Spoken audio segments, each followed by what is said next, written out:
किसान के घर में पैदा हुए ना तो जानते हैं कि फसल नष्ट हो गई मानो किसान नष्ट हो गया। कितनी मेहनत करके वो अपनी फसल तैयार करता है और प्राकृतिक नाना प्रकार की, तो आप किसानों के पक्ष में खड़े होकर सरकार से अनुकूलता दिलाना, किसानों को सुविधा दिलाना, ये बहुत उत्तम कार्य है। बस इसमें स्वार्थ की गंध ना हो, खास बात है। अगर हम स्वार्थ में कपट होती कि हम बात आपकी प्रीता की कर रहे हैं लेकिन उसमें मेरे स्वार्थ की पूर्ति की बात है, तो फिर वो परमार्थ नहीं रहेगा। और अगर हम परमार्थ का भाव दूसरे के हित के लिए अपने प्राणों की भी बाजी लगा देते हैं तो इस लोक और परलोक में सब जगह मंगल होगा। परहित सरिस धर्म नहीं भाई, पर पीड़ासम नहीं अधमाई। तो हम ये चाहेंगे कि परमार्थ की भावना से युक्त होकर के हमारे देश के किसानों की उन्नति हो, उनकी रक्षा हो, उनके जो समस्याएं हैं उनकी समस्याओं में सब एक साथ खड़े होकर के सहयोग दें। नहीं तो बहुत से किसान असमर्थ होकर आत्महत्या देते हैं, शरीर त्याग देते हैं, क्योंकि उनकी पहुंच नहीं, उनकी बात कोई सुनने वाला नहीं है। 4 बीघा खेती उसी से तैयार किया, फसल नष्ट हो गई तो अब वो सोचते हैं कि मेरे जीवन का अगर 4 सपोर्ट देने वाले हैं तो फिर आगामी वो उत्साह से युक्त हो जाएंगे।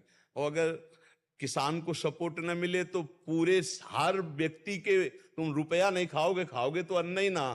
हम कह रहे 50 लाख रुपया महीना कमाते तो रुपया खाओगे, खाओगे दाल रोटी, और दाल रोटी पैदा करता किसान। और उसकी अगर सुविधा नहीं बनी, उसकी व्यवस्था नहीं हुई, उसको सपोर्ट नहीं हुआ तो तुम सोना चांदी नहीं खाओगे, रुपया नहीं खाओगे, दाल रोटी खाओगे, चावल खाओगे। और वो किसान पैदा कर रहा है। तो भारत की मुख्य जड़ ये किसान है, जो प्राणों का पोषण होता है, और प्राणों का पोषण करने वाला अन्नदाता किसान है, और उसकी तरफ प्रायः सबकी दृष्टि नहीं रहती।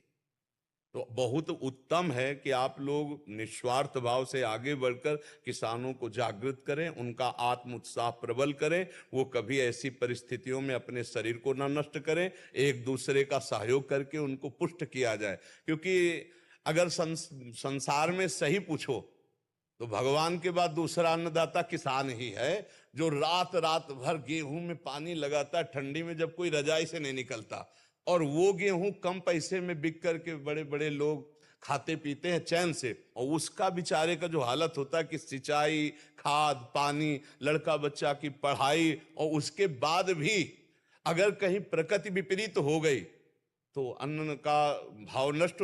सरसों की फसल तैयार, हम लोग किसान के घर पैदा है, सरसों की फसल तैयार है, कल सुबह कटनी है, शाम के बादल है।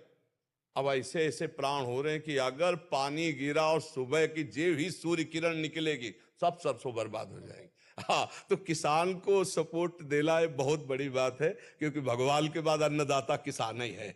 चाहे जितने बड़े पद में कोई बैठा हो, वो दालें रोटी खाएगा, वो एक उस किसान की है जो असुविधा से जी रहा है।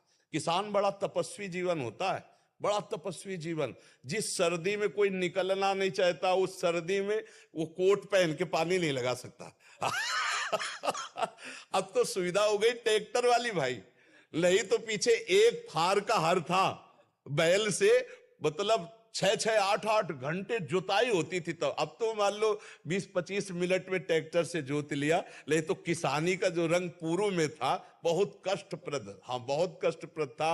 अब तो सब सिंचाई की सुविधाएं हो रही। तो आप हमारे भारत के किसानों को जागृत करें। बात ये देखनी है कि हमारे किसानों को सुख मिले, उसमें हमारा कोई स्वार्थ पर्सनल ना हो, हमारा कोई नाम रोशन या जगत प्रीति की, यश कीर्ति की भावना ना हो, किसान की प्रीता की भावना हो, क्योंकि किसान से ही सब कुछ है। ये हम पक्की बात बता रहे हैं। देश जो है गुरु जी, ये ऋषि और कृषि प्रधान देश है। जी जी, बिल्कुल बिल्कुल। इसी परंपरा को अगर छेड़खानी होगी जी, परेशानी आ जाएगी। हाँ बिल्कुल। और कृषि को भी छेड़खानी होती है तो भी यहाँ परेशानी आएगी। हम वही तो कह रहे हैं कि आप खाओगे क्या, आप खाओगे क्या। हाँ, तो बिल्कुल हमारे किसानों को सुविधाएं मिलनी चाहिए, क्योंकि उसको बहुत जरूरतें हैं। अन्य जगह तो बहुत प्रॉफिटें हो सकती, लेकिन किसान के लिए केवल उतनी प्रॉफिट है। और उसके परिवार में जो जन्मा वही जानता है किसान का दर्द क्या होता है। किसान का दर्द किसान ही जानता है, बाहरी नहीं जानेगा। तो आप लोग इस विषय में सुदृढ़ रहें और आप